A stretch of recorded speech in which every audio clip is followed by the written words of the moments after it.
তাহলে দক্ষিণা কি? কে আছিস? আমার কষাগা থেকে 7 কোটি সোনা বের করবে। তখনই হরিচাঁদ কে বলছিল, বিশ্বামিত্র রাজা বলছে, মুনি বলছিল, দেখো তুমি যদি পৃথিবী দান করে দাও, পৃথিবীর মধ্যে যা বস্তু আছে সব আমার। এখনই মাথায় বজ্রাঘাত হলো। কি বলছে, তুমি কোথা থেকে দেবে? ও তো সব আমার। তখনই আর ভাবলো যে সত্যি তো রাজা তো জ্ঞানী ছিল না, আমি যদি পৃথিবী দান করে দিই, অহংকারের দ্বারা পৃথিবী দান করা যায়? পৃথিবীটা কার? ভগবান। তাহলে কেউ যদি বলে আমি পৃথিবী তোমায় দান করলাম, এটা কি সত্য হলো? হলো না। তাহলে সোনার 7 দিন কি নিয়েছিল? হ্যাঁ, আচ্ছা ওধারে যারা আসছে একটু চন্দন চন্দন না চন্দনের বাটিটা ওখানে আছে, একটু দিয়ে দাও তো, হাতে হাতে দিয়ে দাও। মানে এটাকে ওটাকে তোটা দেখবে কেন বলে তো, বাটিটা দিয়ে দাও, অগ্র দিয়ে দাও। এখনই কি হলো না, ওই 7 কোটি সোনা করতে গিয়ে নিজেকে বিক্রি হতে হলো, স্ত্রীকে বিক্রি হতে হলো। শেষকালে ডমের কাজকার সন্দীপন মুনি তথা গুরু মাতা বলছেন, হ্যাঁ রে বলরাম, হ্যাঁ রে বলরাম, এ কি পারবে না? এ পারেনি এমন কথা তো নেই, এ কি পারবে? তখনই ভগবান কৃষ্ণকে খুব আদর করে বলল, বেটা তুই সব পারবি, তুই যদি মনে করো পৃথিবীর সমস্ত কিছু দান করার তোর ক্ষমতা আছে, কারণ তুমি হলো জগতের কর্তা, আমি জানতে পেরেছি। তাই 64 দিনে কেউ সমস্ত শিক্ষা পারে না। তখনই এমন সময় ভগবান কৃষ্ণ বলছে, মা আশীর্বাদ করো, যদি তোমার আশীর্বাদ হয় তাহলে তোমাকে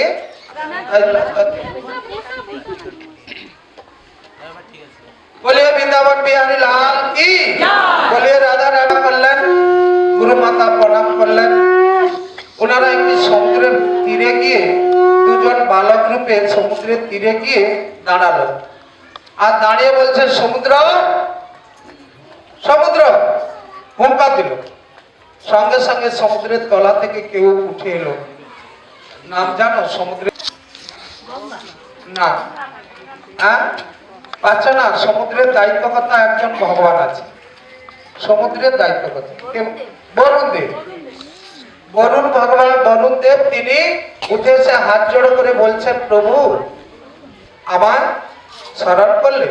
না, হ্যাঁ তোমার স্মরণ করলাম। আমার গুরুপুত্র কোথায় আছে বলো? আমার গুরুপুত্র 12 বছর আগে তোমার জলে ডুবে মারা গেছে, দাও ফেরত দাও। এখন বলে, যদি মৃত্যু হয় সেটা মাধ্যম, কিন্তু তার আয়ু শেষ। তুমি পারো তার আয়ু ফেরত দিতে। সে কিন্তু যে বলে দেবে তার কাছেই সে তোমাকে যেতে হবে। আর কে বলে দেবে? না, সংখ্যাসুর। এই সংখ্যাসুর বলে দেবে বলতে ওরা দুজনেই জলে ঝাঁপ দিল, সমুদ্রে ঝাঁপ দিল। দুজন ঝাঁপ দিয়ে তালায় চলে গেল, আর তালায় গিয়ে সংখ্যাসুরের সঙ্গে দেখা হলো। সংখ্যাসুর এদিক ওদিক, তার সঙ্গে লড়াই হলো। সংখ্যাসুরকে বধ হলো, দেখলো ওর মধ্যে আর গুরুপুত্র নেই, তার আত্মাও নেই, কিচ্ছু নেই। সংখ্যাসুরের দেহ থেকে একটি অদ্ভুত আত্মা বেরিয়ে গেল, শঙ্খ চক্র গদা পদ্ম চতুর্ভুজ নারায়ণ। তাহলে বলো তো আমাদের আসল রূপ কি? আমাদের আসল রূপ কি? কৃষ্ণ দাস্য বলি মায়ারে বজিনু, আপন স্বরূপ প্রভু না চিন্তিনু, বিরূপে স্বরূপ ভাবি পুরো মন মায়াতে আকৃষ্ট হয়। তার মানে কৃষ্ণ দাস্যকে ভুলে মায়াকে ভজনা করছে। আমাদের দুহার, আমি, আমার সংসার, আমার বাড়ি, আমার নাতনি, আমার কি বললো না, এই মুহূর্তে ওই সংখ্যাসুর বধ হয়ে গেল। সংসার বধ নয়, উদ্ধার। ওর শরীর থেকে শঙ্খচক্র গদা পদ্ম চতুর্ভুজ নারায়ণ বেরিয়ে যাচ্ছে, আর বেরিয়ে ভগবান দুজনকে প্রণাম করছে, প্রভু গো তুমি যদি না আসতে কতদিন অসুর হয়ে পড়েছিলাম। সংখ্যাসুর জলের নিচে জলচর হয়ে পড়েছিলাম। এখন বলে, তুমি কে? না, তোমার আশীর্বাদে নিজ ঘরে যাচ্ছি, আর তোমাকে একটি আশীর্বাদ কথা বলে যাচ্ছে। তুমি কি চাইছো? না, আমার গুরুপুত্র তোমাদের আশীর্বাদ করেন। একটু আগে বললাম না, সূর্যরূপী ভগবান তাকে বরণ করা হলো, সূর্যকে বরণ করা হলো। শাকের সামনে কোনো অশুভ শক্তি দাঁড়াতে পারবে না, যেন ভূমিকম্প হচ্ছে। আর সঙ্গে সঙ্গে ভগবান শ্রীকৃষ্ণকে কি করতে হবে? এখনই বলছে আমার গুরুপুত্রকে ফেরত দাও। আমার গুরুপুত্র শান্তিমান মুনির পুত্র পুনর্দান দেওয়ার কথা নয়, বা পারবো না, আমি তোমার তার পুত্রের আত্মাটা দিচ্ছি, তুমি প্রাণ দান দিয়ে দাও। কিছু আছে, তাই ভগবানকে প্রসাদ দিতে হয়। আর অন্য কিছু না দিয়ে ভগবান যেটা সেবা করে সেইটার ভাবনা চিন্তার মধ্যে আনতে হয়। ধীরে ধীরে করে একটা বার এভাবে যারা এসে গেছো তাদের কিন্তু এই আত্মার সঙ্গে কথা বলা শুরু হয়ে গেছে। যারা এখনো পারছো না তারা এখনো কি, আমার নীলকণ্ঠ কি করছিল? হ্যাঁ, তিনি গরল পান করে ভগবান এখানে আছে বলে তিনি কিন্তু এই ছাতি থেকে এপাশটা দিল না, কণ্ঠের মধ্যে সীমাবদ্ধ রাখলো, নাম রইল নীলকণ্ঠ। কেন না, আমার প্রভু আছে এখানে কি। আর আমরা কি করে হিসাব করলে যে ভগবান যখন আছে, ভগবানকে নিয়ে আমার বাড়ি যদি 10 জন হয়, গুরুদেব আমার 12 জন। এক কথা বলতে শিখেছি কি প্রত্যেকে? না, আমি, আমার ছেলে, আমার স্বামী, আমার কন্যা, বাস 4 জন। কি তাহলে এটা নয়, 6 জন হবে। তাহলে আজকে আমরা সেই গুরুপুত্রকে ফেরত দিল। আর গুরুপুত্রকে নিয়ে যখন ভগবান কৃষ্ণ আনন্দিত হয়ে আসছে, কেউ যদি কিছু চায় না তাকে দিতে পারলে আনন্দ, হ্যাঁ কি না? কেন আনন্দ হবে না? কি মনের হাসি খুশিতে দিয়ে দিল। বহু টাকা দান করো না, একটা টাকা দান করো, তার মধ্যে যেন ভালোবাসা থাকে, হ্যাঁ কি না? কি তাহলে ভগবানের উদ্দেশ্যে দান করা হলো, ভগবানের উৎসবের উদ্দেশ্যে দান। কিন্তু এটা তোমার দান জমা কোথায় পড়বে বলতো? হ্যাঁ, জমা পড়বে ওখানে। কোনখানে? তুমি যাহা আসিয়া ভাবিছ এটা চিত্রগুপ্ত বসিয়া খাতা লিখিছে সেটা। তাহলে দান করলে ওখানেও তোমার দানের জমা পড়ছে, এটা সাধারণ কথা নয়। আর কেউ যদি দান করে বলো আমি ওই উৎসবের জন্য 1 বস্তা আলু দিতে নেই, এই মুহূর্তে ত্রিশঙ্কু রাজা কি করেছিল? তিনি করেছিলেন দান, এত দান করেছিল শাশুড়ের স্বর্গে গিয়েছিল। কিন্তু দেবরাজ ইন্দ্র তার দানের কথা মুখ থেকে বের করলিয়ে তাকে কি করলো? আবার মতভেদে ফেরত দিল। আবার কিছু জীবন তুমি এখানে বাস করো, কি তার জন্য আমাদেরকে খুব ভাবনার বিষয়।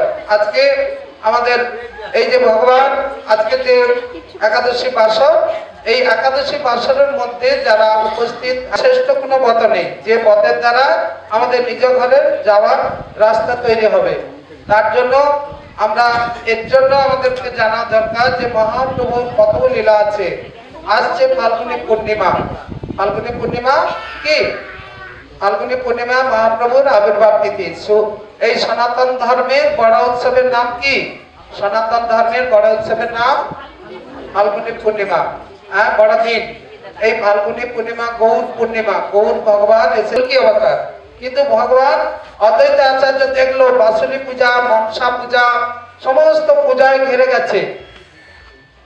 তাই অদ্বৈত আচার্য দেখতে পেল যে এখানে যার নুন খাচ্ছে তার গুণ গাইছে না, যখন নুন খাইছে গুণ গাইছে না, এর জন্য অদ্বৈত আচার্য খুব চিন্তা করলো, বহুদিন চিন্তা করতেছে। হঠাৎ একদিন ছেলে কেউ ডাকছে মা, কমলা তাংশ, কমলা তাংশ, কমলা তাংশ। মা তুমি আমায় ডাকলে? না, হ্যাঁ আমি গঙ্গাসাগরে স্নান করতে যাবো। এই তো গঙ্গাসাগর মেলা গেল না, গঙ্গাসাগরে স্নান করতে যাব। এখনই গঙ্গাসাগরে সাগরেছে, এটা যুগ যুগ তোমার কথা বলবে। তুমি সেই গঙ্গাসাগর থেকে গঙ্গাকে আনতে পেরেছো। হ্যাঁ, তাহলে আমি তো গঙ্গায় স্নান করে খুব খুশি হলাম। তাহলে এরপরে আরো তো কোনো মা চাইবে গঙ্গাসাগরে যেতে পারবে না, গঙ্গায় স্নান করবো, তাহলে তুমি কি সেই ব্যবস্থা করতে পারো? বলে হ্যাঁ মা, তোমার আশীর্বাদ হলে। তাহলে চন্দ্র সূর্য যতদিন আছে ততদিন যেন এই গঙ্গা সাগরে স্নান করতে পারে মানুষ। এই জল যেন কারোর সঙ্গে না মিশে, হ্যাঁ কি না? তাহলে জলটা আজও মিশেনি, কথাটা সত্য হয়ে গেল। এরপরে উনি আশীর্বাদ করলেন, পুত্র তুমি পতিত পাবন ভগবানকে আনতে পেরেছো। যিনি পতিত পাবন ভগবানে, তিনি 12 দিন অনশন করলেন। আর এখন ভগবান আসছেন, ওকে আর কষ্ট দিল না ভগবান। তিনি আসছেন একটি তুলসী পাতার বিনিময়ে।